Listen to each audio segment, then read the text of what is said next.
Norwegian Cruise Line, Costa Cruises, Celebrity, Disney, Princess and Viking Cruises sail into the city year-round. In all, 7 miles of docks and 23 miles of quays stretch along the Liverpool foreshore. In 1710, the Corporation of Liverpool started work on the world's first commercial wet dock, and by the end of the century, the city boasted a full dock system. Steam had revolutionized shipping, and this, combined with the Industrial Revolution and the opening up of the Americas, secured Liverpool's future as a trading city and a major port.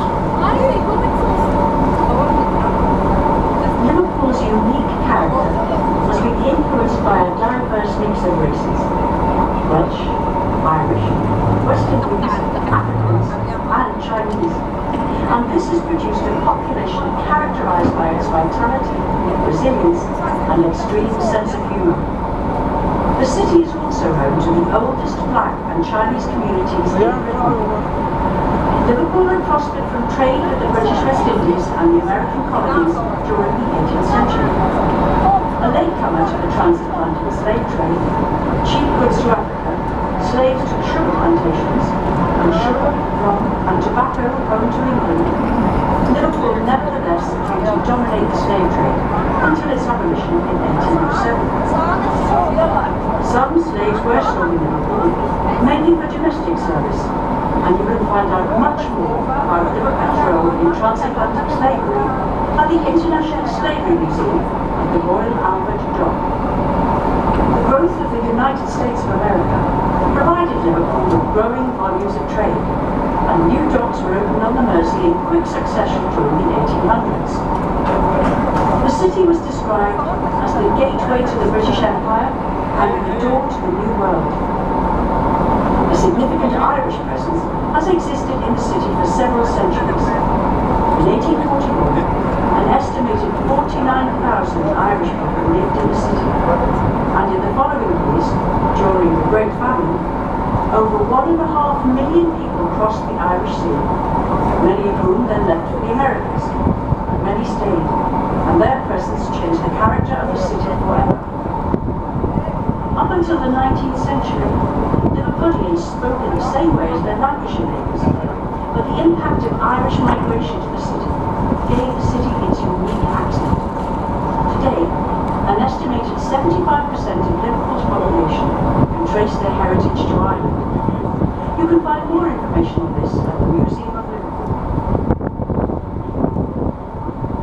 Between 1830 and 1930, 9 million people migrated in a search for a better life. Before steamships were introduced, these journeys were extremely hazardous. To sail to America would take 35 days. The trip to Australia lasted from 10 to 17 weeks, depending on the wind. Ships were crowded, and conditions encouraged the spread of diseases such as cholera.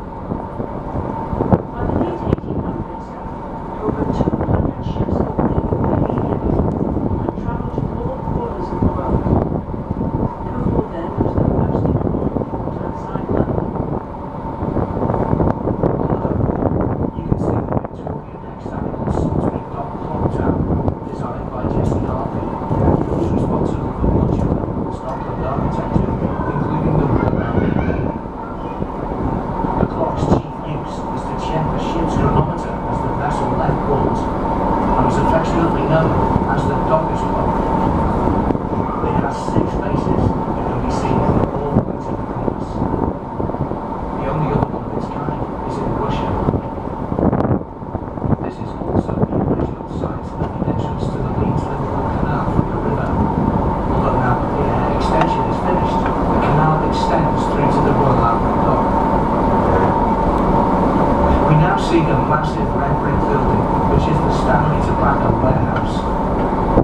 When built in 1900, it was the world's biggest molded warehouse, large enough to fit St George's Hall inside. It was built using 27 million bricks, specifically for storing tobacco cargoes until duty was paid, and it is still the largest brick built building in the world.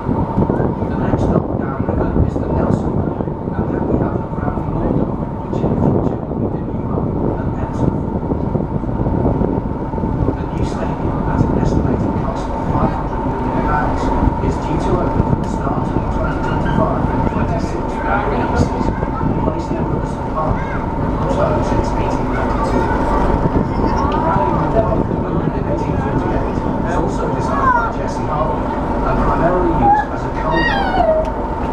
was in use for 130